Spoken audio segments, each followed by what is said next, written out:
à toutes et à tous. Aujourd'hui, on va parler de l'art de l'argumentation. L'art de convaincre, de persuader et de séduire par les mots est une compétence universelle, que ce soit dans les débats politiques, les échanges professionnels ou les interactions quotidiennes. L'argumentation est une clé essentielle pour influencer, expliquer ou défendre une idée. Dans cette présentation, nous plongerons au cœur de l'art de l'argumentation en explorant ses multiples facettes. Nous commençons par définir ce qu'est l'argumentation avant de détailler ses composantes fondamentales, ses types d'arguments, les techniques qui permettent de l'affiner.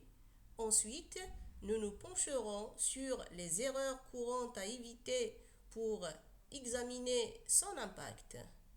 Enfin, nous examinerons l'argumentation sous différentes formes, quelles que soient écrites, orales ou visuelles.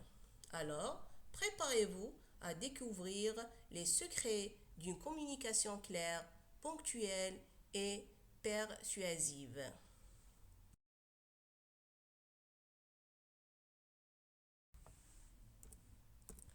L'argumentation est une méthode de raisonnement utilisée pour convaincre ou persuader un auditoire à partir de preuves et de raisons. Les composantes de l'argumentation sont la thèse, c'est l'idée ou l'opinion à défendre. L'argument, c'est les raisons ou les preuves qui soutiennent la thèse. Les exemples, c'est des illustrations concrètes des arguments. Et en conclusion, on va proposer un résumé final pour renforcer la thèse.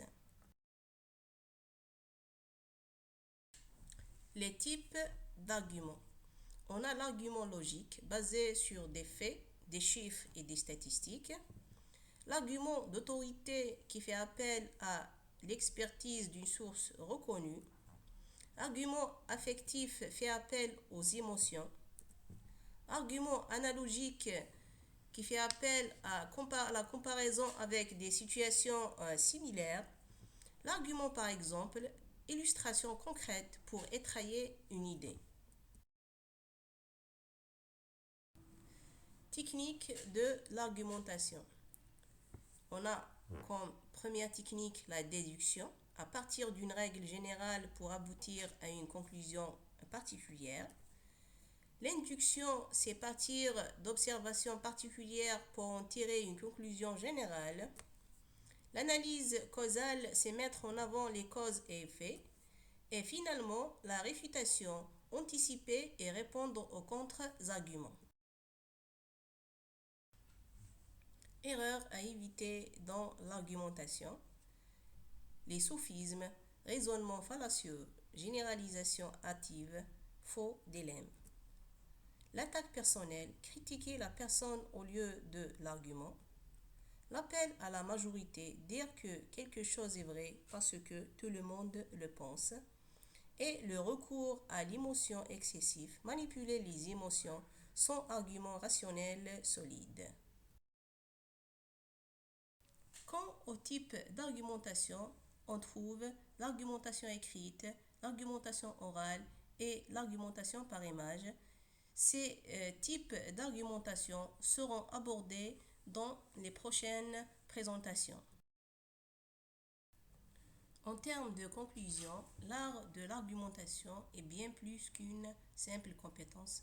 C'est un outil puissant qui ouvre des portes et crée des connexions. En comprenant ces bases, comme la définition et les composantes, en maîtrisant les types d'arguments et les techniques, et en évitant les pièges les plus fréquents, vous pouvez transformer vos idées en levier d'influence. Que ce soit à travers un texte captivant, un discours oral convaincant ou une image percutante, l'argumentation offre des moyens multiples pour faire entendre votre voix. En cultivant cet art, vous devenez non seulement un communicateur efficace, mais aussi un acteur clé dans vos interactions personnelles et professionnelles. Par ce, je termine et merci de votre attention.